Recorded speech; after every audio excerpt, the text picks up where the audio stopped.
আসন্ন ত্রয়োদশ জাতীয় সংসদ নির্বাচনের রিটার্নিং অফিসারের সিদ্ধান্তের বিরুদ্ধে তৃতীয় দিনে ৭১টি আপিলের উপর শুনানি নিষ্পত্তি করেছে কমিশন।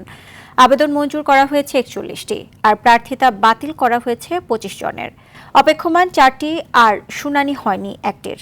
কিশোরগঞ্জ ৫ আসনের স্বতন্ত্র প্রার্থী রাষ্ট্র সংস্কার আন্দোলনে সভাপতি হাসনাত কায়ুমের প্রার্থিতা ফিরিয়ে দেয় ইসি। আর দ্বৈত নাগরিকত্বের কারণে চট্টগ্রাম ৯ আসনের জামায়াতের প্রার্থী একেএম ফজলুল হকের প্রার্থিতা বাতিল করে কমিশন। নাজমুল হুদার রিপোর্ট। এক মাস পরেই ত্রয়োদশ জাতীয় সংসদ নির্বাচন। সোমবার তৃতীয় দিনের মতো শেষ হয়েছে নির্বাচনে রিটার্নিং কর্মকর্তাদের সিদ্ধান্তের বিরুদ্ধে দায়ের করা আপিল শুনানি।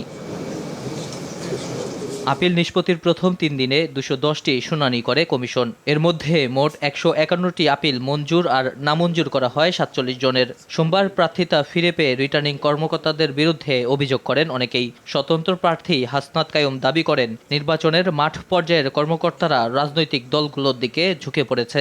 ইউনোরা নির্বাচন কন্ডাক্ট করতেছে, ডিসিরা নির্বাচন কন্ডাক্ট করতেছে। গত সরকারের যে অপকর্ম, এইটাকে ঢাকার জন্যে ইনকামবেন্ট গভর্নমেন্ট যারা হইতে পারে বলে তাদের মনে হইতেছে, তাদেরকে হাসিনার চাইতে বেশি সেবা দিয়ে এই সরকারের অধীনে থাকার জন্য চেষ্টা করতেছে। ট্রাইব্যুনাল ন্যায় বিচারের জন্য সর্বোচ্চ চেষ্টা করছে, আইনের বাইরে তারা কোনো কাজ করছে না এবং সকলের ক্ষেত্রেই সমানভাবে আইনটাকে প্রয়োগ করছে। যেখানে তারা কঠোর, সবার ক্ষেত্রেই কঠোর; যেখানে তারা লিনিয়েন্ট, সবার ক্ষেত্রেই লিনিয়েন্ট। এছাড়া ইসির শুনানিতে প্রার্থিতা ফিরে না পেয়ে আদালতের দ্বারস্থ হওয়ার কথাও জানান কেউ কেউ। যেহেতু একটা মেজর পলিটিক্যাল পার্টি নাই এই ইলেকশনে, উচিত দেওয়া ছিল, ওনাকে অ্যালাউ করা উচিত ছিল। তারপরে ইলেকশন কমিশন তাদের বিবেচনা হয়তো করেনি। আমরা এই বিষয়টা চ্যালেঞ্জ করে অবশ্যই উচ্চ আদালতে যাব।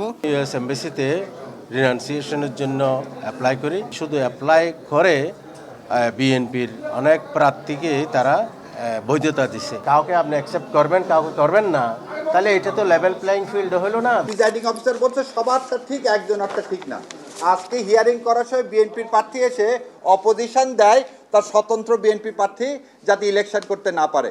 আগামী ১৮ জানুয়ারি পর্যন্ত ৬৪৫ জনের আপিল শুনানি নিষ্পত্তি করবে কমিশন। নাজমুল হুদা, RTV, ঢাকা।